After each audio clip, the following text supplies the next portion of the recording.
जो मेहमान हमारे साथ इस मंच पर होंगे पंजाब की सियासत के बड़े खिलाड़ी हैं। खेल के मैदान से अपने करियर की शुरुआत की, अकाली दल से होते हुए कांग्रेस में आए हैं, नवजोत सिंह सिद्धू के बेहद करीबी और चन्नी सरकार में अब भी मंत्री हैं। जरा जोरदार तालियों के साथ स्वागत कीजिए। हमारे साथ पंजाब सरकार के मंत्री परगट सिंह जी मौजूद हैं।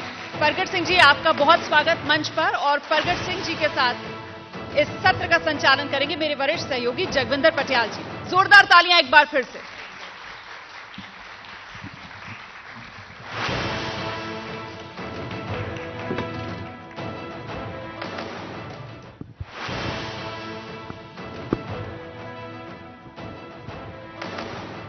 एबीपी शिखर सम्मेलन में एक बार फिर हम एक और पर्सनैलिटी के साथ हाजिर हैं। हमारे साथ मौजूद हैं पूर्व ओलंपियन और पंजाब सरकार में मंत्री परगट सिंह। परगट सिंह जी को हाल ही में मंत्री बनाया गया है और इनके पास जो प्रभार हैं वो इनके पास शिक्षा, उच्च शिक्षा, एनआरआई अफेयर्स, स्पोर्ट्स और यूथ, यानी चन्नी सरकार का वो चेहरा जिससे युवाओं को, खेल प्रेमियों को उम्मीदें हैं और साथ के साथ बच्चों को जो भारत का भविष्य है। परगट जी, बहुत बहुत स्वागत है। थैंक यू जी। हम बच्चों पे आते हैं बाद में, लेकिन पहले ये बताइए कि कैसी रही आपकी अमरिंदर सिंह जी से लड़ाई? लड़ाई तो लॉजिक की लड़ाई है। कोई ऐसी लड़ाई नहीं है जो लॉजिक के बिना हो, इश्यूज के बिना हो। आपने पलट दिया उनको तो लॉजिक तो रहा ही होगा।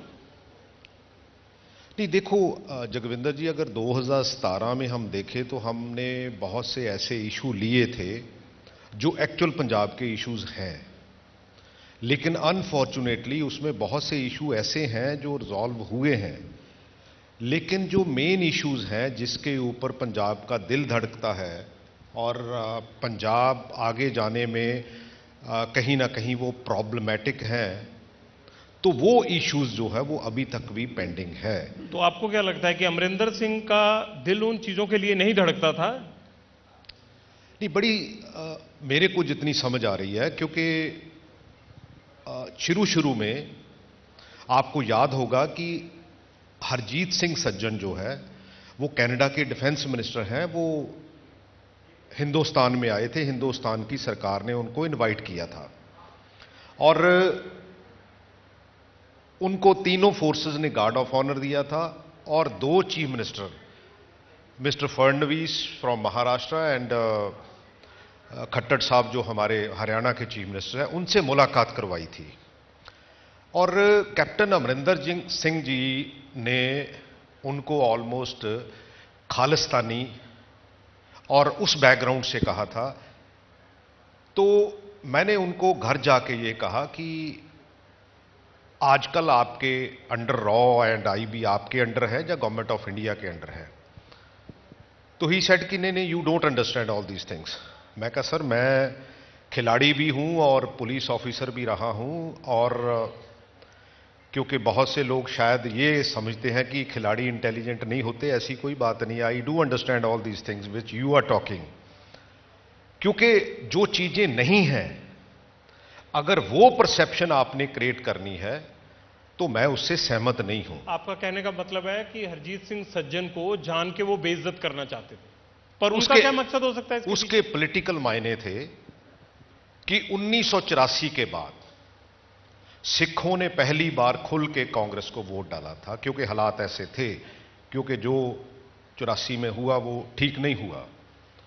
और लेकिन जब इस बार 2017 में वो चीजें जो है वो कांग्रेस के पास लेके आई, लेकिन सिखों को दोबारा ये एहसास करवाना कि कांग्रेस आपके साथ नहीं है, और दूसरा जो इंटरनेशनली जहां जहां भी पंजाबी और सिख बैठे हैं तो उनको ये एहसास दिलवाना कि पंजाब आपको वेलकम नहीं करता, क्योंकि पंजाब की तरक्की में अमरिंदर सिंह का क्या फायदा होता?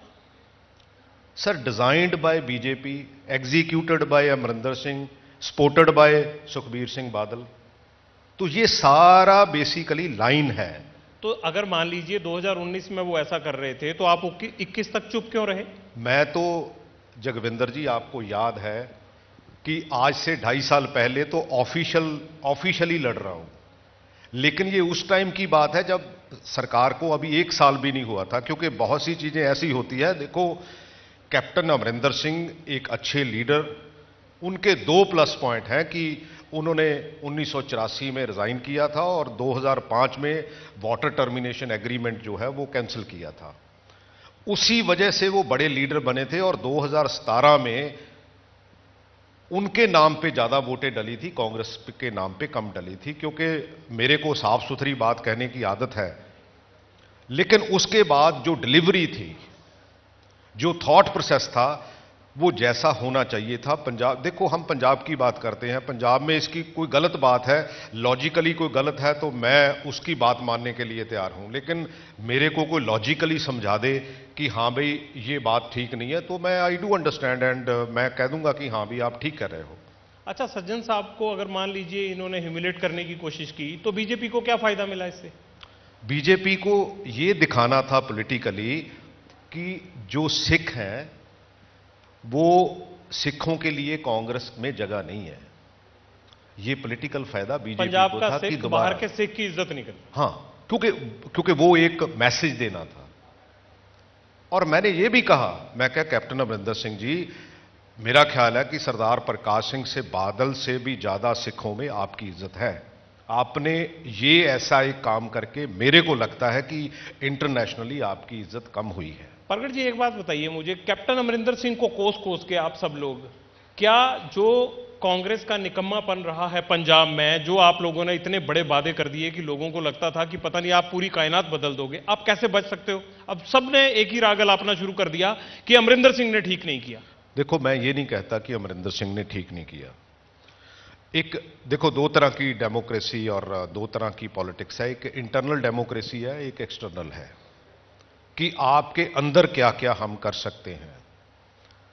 तो उसके लिए भी लड़ाई लड़नी पड़ती है, लेकिन एक्सटर्नल के लिए भी लड़ाई लड़नी पड़ती है।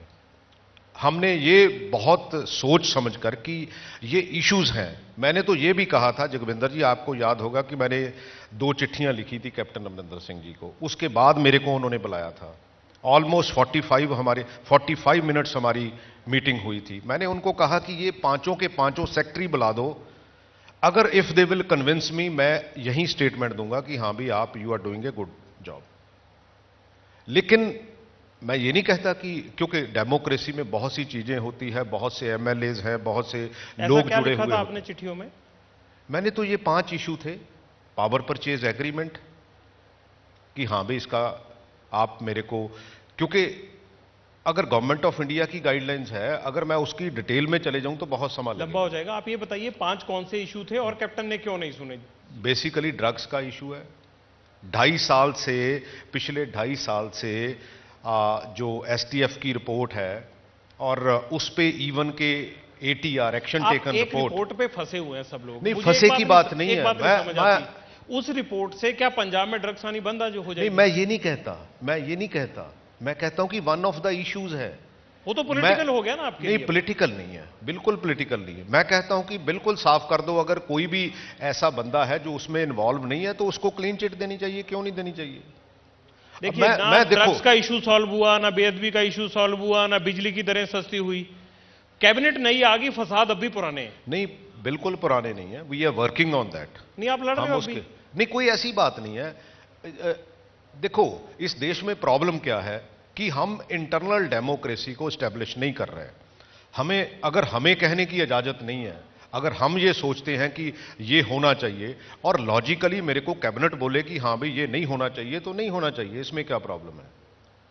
मान लो एक इरिगेशन स्कैम है, उसमें 2 लीडर हैं, 3 ऑफिसर हैं, और आज तक जो फाइल्स हैं, तो सर वो आप ही के चीफ मिनिस्टर, आप ही के मंत्री, आप ही के अफसर खोलेंगे ना जो आपके नीचे काम कर रहे हैं। नहीं, मैं या कोई पब्लिक से तो आएगा नहीं खोलने। मान लो एक उसमें जो गुरिंदर सिंह जो ठेकेदार है, उसने स्टेटमेंट दे दी कि हां भाई ये ऑफिसर और ये मिनिस्टर्स को हमने इतने इतने पैसे दिए। भाई बुला के उसकी इन्वेस्टिगेशन कर लो। मुझे सर ये लग रहा है मैं कांग्रेस के कैबिनेट मंत्री से बात कर रहा हूं या लीडर ऑफ ऑपोजिशन से बात कर रहा हूं। आप अपनी ही सरकार के स्कैम गिनवा रहे हैं और सरकार ने भ्रष्टाचार को दबाया, ये भी बता रहे हैं। देखो, मैं बड़ा क्लियर हूं।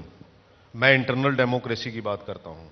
मैं एक्सटर्नल डेमोक्रेसी, एक और बात है क्योंकि जब ओपोजिशन की बात आएगी, ये मेरे पंजाब की बात है, ये मेरे उस प्रोफेशन, पंजाब अमरिंदर सिंह का भी है, बाकी मंत्रियों का भी है। नहीं, मैं कब कहता हूं, ये सबका है।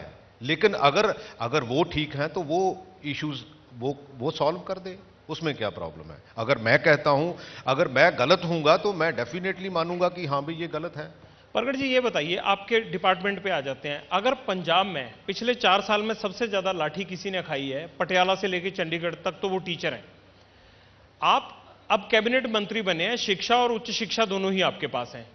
आप वो आज लोग सुन रहे होंगे, सैकड़ों टीचर जिनके आप लोगों की आपकी सरकार ने टेस्ट ले लिए, नौकरी नहीं दी, ठेके पे रख लिए। कैप्टन अमरिंदर सिंह 2017 में कहते थे कि माली से कम तनख्वाह लेता है पंजाब का अध्यापक, आज भी वो वैसे ही ले रहा है। उनके लिए क्या करेंगे आप? ये तो 3 महीने में खत्म हो जाएगा सरकार का काम और कैप्टन को कोसने का काम। देखो, मैं क्योंकि 2005 में हमने आउटसोर्सिंग शुरू कर दी और कुछ गवर्नमेंट ऑफ इंडिया के ऐसे डिसीजंस हैं कि आपको 1 साल के लिए ये जॉब दी जाती है, 2 साल के लिए ये जॉब दी जाती है। 2 साल के बाद वो फंड्स आने बंद हो गए, लेकिन उनकी यूनियन बन गई। सर, ये सारे डिपार्टमेंट है ना, आप करेंगे क्या? ये कहानी तो हर कोई सुना। मैंने बेसिकली, मैं आज भी मीटिंग रखी है, मैंने जो करना है, जो पॉसिबल है, वो 1 महीने में होगा डेफिनेटली। क्या क्या आपके एजेंडा में बताइए, लोग सुन रहे होंगे जितनी इंप्लॉयमेंट पेंडिंग है। मान लो एक हाई कोर्ट में रिट है जिसमें 150 लोगों ने रिट डाली है, लेकिन 10,000 जॉब्स हैं, ऑलरेडी प्रोसेस फाइनलाइज है। हम कोर्ट को रिक्वेस्ट करेंगे कि यार वो 150 जॉब है जो पेंडिंग रख लो, अगर वो उनकी फेवर में आ जाए तो हम उनको दे देंगे। लेकिन जो बाकी बच्चे हैं हमारे, मैं समझता हूं कि अनएम्प्लॉयमेंट एक बहुत बड़ा इशू है, इसीलिए बच्चे हमारे जो है वो बाहर जा रहे हैं, इसीलिए हमारा 40,000 करोड़ रुपया थ्रू जो फीस के वो बाहर जा रहा है। उन सारी चीजों को, और मैं कहूं कि ओवरनाइट, क्योंकि जो एजुकेशन है, जो स्पोर्ट्स है, जो हमारा अभी मेडल आया जो ओलंपिक में, इसकी नींव जो है वो 2005 में रखी गई थी जब मैं डायरेक्टर स्पोर्ट्स था। ये कोई मैं क्लेम नहीं करना चाहता। सर ये बताइए, अगले 4 महीने इन टीचर्स का जो धरने प्रदर्शन कर रहे हैं, लाठियां पटियाला तक सड़कों पे खा रहे हैं, इनका यही हाल रहने वाला है या कुछ आपका विजन है, कोई एजेंडा फॉर्मूला है? डेफिनेटली विजन है, एजेंडा है, क्योंकि जितनी प्रोसेस जो इसमें हो सकता होगा ओवरनाइट और डे एंड नाइट, हम उसको कंप्लीट करके इन बच्चों को, क्योंकि हमारे बच्चे हैं, हम नहीं ये चाहते, क्योंकि जॉब्स के लिए प्रॉब्लम्स है, फाइनेंसेस की प्रॉब्लम है, क्योंकि 1984 में पहली बार पंजाब के ऊपर 10 करोड़ का डेट चढ़ा था, लेकिन आज 3 लाख करोड़ पे पहुंच गए हम, और हमने उसमें कोई इतने बड़े मेजर रिफॉर्म्स नहीं किए। हमें हर चीज फ्री में दोगे ना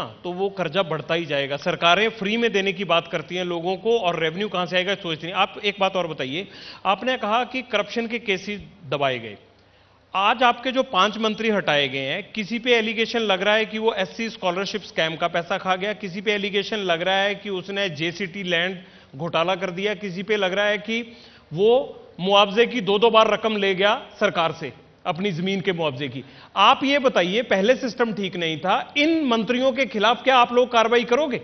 देखो, जहां तक मेरे डिपार्टमेंट का सवाल है, जहां तक कैबिनेट में डिस्कशन का सवाल है, लेकिन ये उस मंत्रालय के जो मिनिस्टर होंगे या चीफ मिनिस्टर होंगे, या आप उनसे ये बात करें। SC स्कॉलरशिप स्कैम में 55 करोड़ रुपया आपके डिपार्टमेंट का खाया गया बच्चों का, बोगस अकाउंट खुलवा के। मैं तो ये कहता हूं कि जब मेरे पास, मैं फाइल अभी मंगवाऊंगा, क्योंकि जगविंदर जी मेरे को देनी 5-6 हुए हैं, और उसमें भी बहुत सी समस्याएं आई हैं।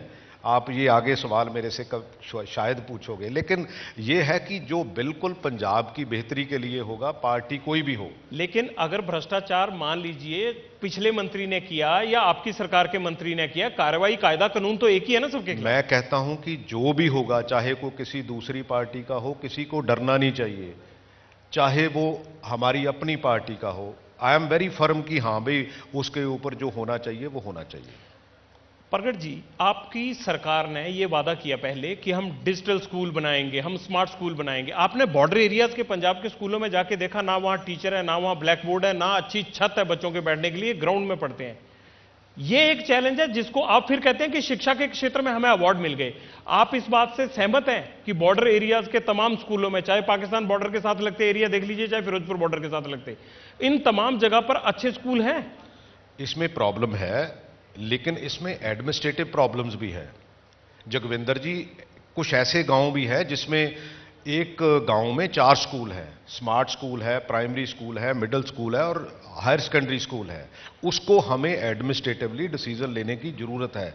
अगर हमने एजुकेशन को सरकारी तौर पर अच्छे प्लेटफॉर्म पे लेके जाना है, अच्छे लेवल पे लेके जाना है, तो ये हमें एडमिनिस्ट्रेटिव डिसीजन, अगर एक प्राइवेट स्कूल है, अगर वो 25 किलोमीटर के एरिया में बच्चे इकट्ठे करके उनको अच्छी एजुकेशन दे सकता है, तो हमें भी एक ये मान लें कि आने वाले टाइम में कुछ फालतू स्कूल बंद हो सकते हैं।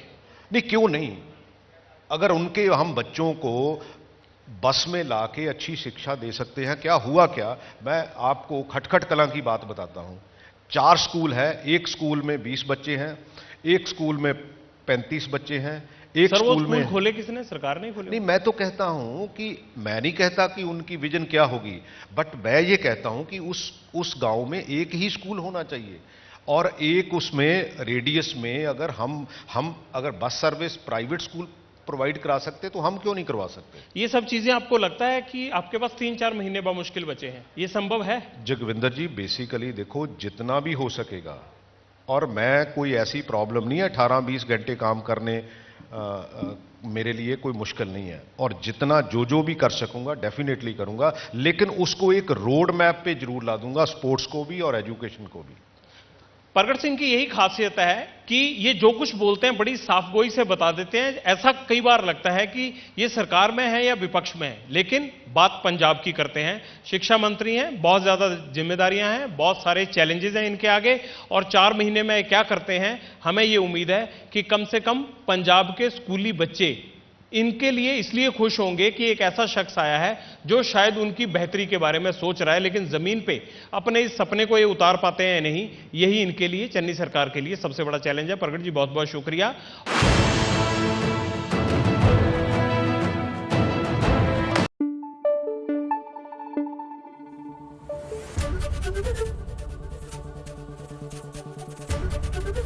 एबीपी न्यूज आपको रखे आगे।